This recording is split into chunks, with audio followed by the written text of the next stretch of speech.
Olá pessoal, tudo bem? Bom dia, boa tarde. Meu nome é Adriano Leonardi, sou médico ortopedista e médico do esporte e hoje nós vamos falar de uma lesão extremamente frequente na população que corre, que é a tendinite patelar.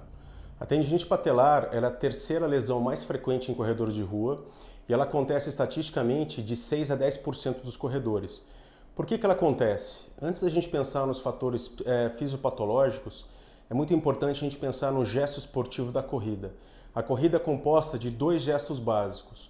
Um que a gente chama de contato ao solo, no qual o corredor rela o pé no chão e 2 a 3 vezes o peso dele sobe, isso é absorvido através da contração do músculo anterior da coxa ou quadríceps. Isso é feito através de um tipo de contração que a gente chama de excêntrica e a flexão do joelho de 0 a 30 graus. É justamente nessa fase que a gente chama de desaceleração onde a grande maioria das lesões acontecem, não só a tendinite patelar, mas a condromalácia, a tendinite quadricipital e outras lesões intrínsecas do joelho. Quem pode desenvolver a tendinite patelar? Né? Que fatores estão ligados? Eu corro, pratico corrida, eu posso desenvolver a tendinite patelar? A gente classifica os fatores ligados à doença em intrínsecos, ou seja, próprios da pessoa, e extrínsecos estão ligados ao treino da pessoa. Os dois fatores intrínsecos mais importantes é a excentricidade do músculo quadríceps, ou seja, aquela capacidade que a gente vê do músculo desacelerar. Isso é visto no consultório através de um exame que a gente chama de exame biomecânico. E o fator que a gente chama de força de glúteo médio, aquele músculo que estabiliza o quadril e que não deixa o joelho ser jogado para dentro. Um outro fator muito importante que a gente vê nos exames de imagem é o que a gente chama de patela bicuda, que é aquela patela que quando a gente olha para o lado, a gente vê no finalzinho onde o tendão se insere na patela, ela tem um formatinho um pouquinho mais bicudo. E os fatores extrínsecos, que são aqueles erros de treinamento, ou seja, aquela pessoa que ela treina sem treinador, né, que ela corre sozinha, não tem um professor ensinando ela a correr, não tem ninguém periodizando direito o treino da pessoa, ou a pessoa que mesmo que esteja com um treinador, ela faz um aumento de volume de intensidade muito grande, às vezes visando uma prova, visando alguma coisa mais importante. E o que acontece? Quando a gente pensa num treinamento normal, a gente sabe que toda vez que você treinou musculação, treinou corrida, treinou ciclismo, treinou natação, quando você vai descansar, você entra na fase que a gente chama de recovery. Aí todas as suas células elas são programadas geneticamente a fabricar matriz extracelular, colágeno, glicosaminoglicanas, a fabricar todo o material extracelular para que isso seja aumentado. Então quem treina aumenta a massa óssea, aumenta o volume de tendão, é discutível, mas aumenta a qualidade da cartilagem também. Mas se você não consegue crescer muito fazer um recovery bem feito, o que pode acontecer? Você pode ter lesão. Quando você faz um recovery muito bem feito e o seu organismo consegue fabricar matriz extracelular bem feitinha, muito bem, a gente pensando em lesão, na tendinite patelar, a gente pensa em duas possibilidades. Um tipo de tendinite que a gente chama de tendinite difusa, né, no qual todo o tendão está acometido.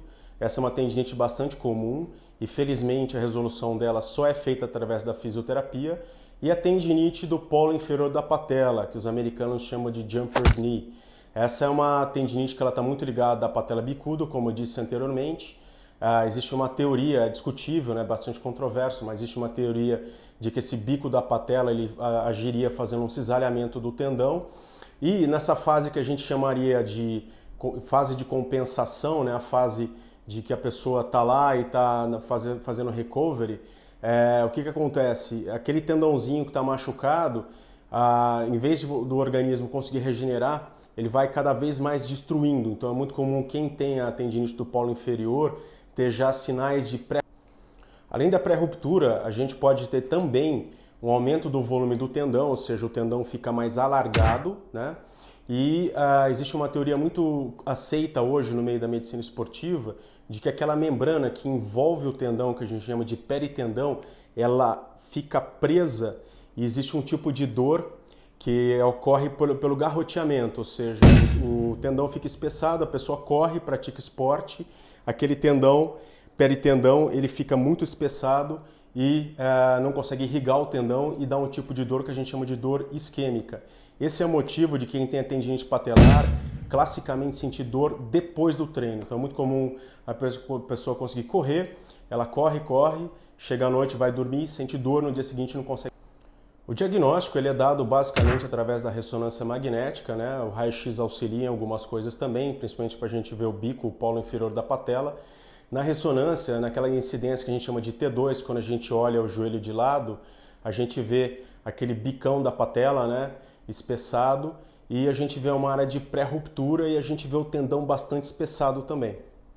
Então aqui para a gente exemplificar uma ressonância magnética, né, de um jumper's knee, que é o joelho do saltador, a gente vê uma ressonância, né, a gente vê o fêmur nessa região, a patela olhando aqui para o lado, aqui embaixo a tíbia, e aqui a gente vê o bico da patela. Aqui a gente vê uma área de degeneração, de pré-ruptura. Tudo que está branquinho aqui é tendão degenerado. E a gente consegue ver com uma clareza muito grande a área do esfiapamento, ou seja, como se fosse uma corda que começou a romper. Esse é um paciente pesado que treina corrida, que eu enviei para o tratamento cirúrgico e foi operado e já está no 6º mês pós-operatório de. O tratamento vai depender basicamente do tipo da tendinite e do nível de atividade física e do esporte que a pessoa pratica. Quanto mais sedentário, quanto menos ativo, mais a gente ruma para o tratamento não cirúrgico. A tendinite difusa, aquela tendinite que pega o tendão inteiro, ela é eminentemente de tratamento não cirúrgico, mas a tendinite do polo inferior da patela costuma se operar. Por quê? Quando a pessoa tem aquele tendão espessado, aquela área de pré-ruptura e a pessoa é muito ativa, e principalmente pessoas mais pesadas, atletas mais pesados, judô, jiu-jitsu, futebol americano, rugby, elas são pessoas que vão jogar muito torque naquele tendão. E existe o risco da ruptura quando a pessoa estiver praticando esporte. A grande maioria, apesar da grande maioria melhorar fazendo um tratamento não cirúrgico através de uma fisioterapia bem feita, existe sempre o risco da recidiva. E existe o risco da pessoa não conseguir aumentar o volume. Então aquela pessoa que está treinando, visando uma maratona, muitas vezes ela não consegue correr, ela não consegue treinar direito. Por quê? Aquele tendão ele vai limitar. Então a pessoa chegou a partir do 5º, 6º quilômetro, já começa a doer, ele não consegue evoluir. E é aí que a gente indica o tratamento cirúrgico. Então aqui a gente está começando a artroscopia, né? Estou fazendo o furinho inicial, que a gente chama de portal. A gente sempre começa a cirurgia pela artroscopia. Aqui é a imagem que a gente vê, com uma lâmina de shaver, a gente fazendo a retirada do polo inferior da patela. A gente vai limpando totalmente, depois eu faço a incisão em cima da onde a patela nasce, aliás, em cima de onde o tendão nasce na patela. A gente vai fazendo a dissecção aqui direitinho. Aqui eu já abri o tendão, o peritendão, já estou fazendo a retirada do biquinho. E aqui, após a retirada do biquinho da patela e da área doente do tendão, eu estou fechando o tendão. E aqui agora, fechando o peritendão, que é a membraninha que envolve o tendão. E, finalmente, estou suturando. Então, no período pós-operatório dessa técnica que a gente chama de blasina, nos 15 primeiros dias eu costumo imobilizar. E a principal razão da imobilização é da gente manter o peritendão estável, né? Não ter risco nenhum dele abrir. Se a pessoa dobrar o joelho e botar o pé no chão com muita força, o peritendão, a membrana, pode abrir. Isso pode comprometer a qualidade da cirurgia. Depois a gente progride no ganho de massa muscular. O paciente começa a ativação muscular na fisioterapia e depois a gente prescreve o treino na academia, sempre visando o ganho de excentricidade. Depois a gente faz um teste isocinético para a gente ver o equilíbrio muscular. E na fase final a gente entrega para um treinador que esteja alinhado com a equipe. Esse treinador vai fazendo toda a fase de transição e a pessoa vai voltando devagarzinho para o esporte. Pessoal, muito obrigado. Se você tem alguma dúvida, pode comentar, pode me mandar as perguntas. Se inscreva aqui no meu canal e continue assistindo meus vídeos.